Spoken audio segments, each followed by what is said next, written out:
Hello, my name is Bill Cleveland, Virginia State Representative for the Frederick Douglass Foundation. I recognize Juneteenth for its emancipation.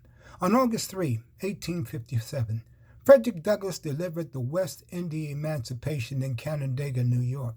He said, "Let me give you a word of philosophy of reform.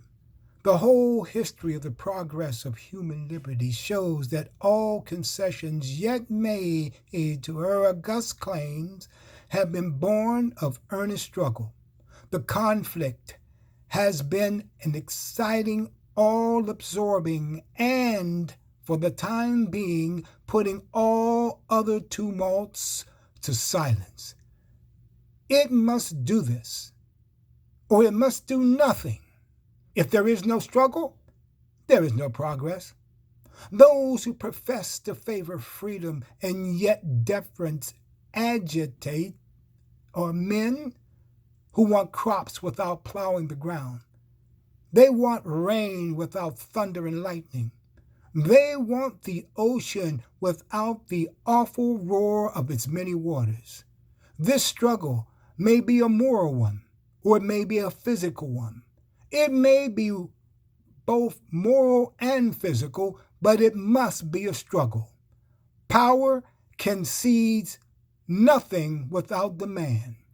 It never did, and it never will.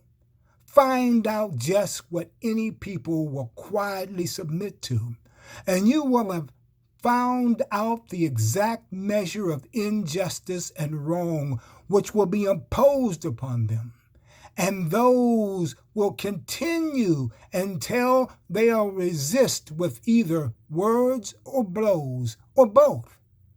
The limits of tyrants are prescribed by the endurance of those who they oppress.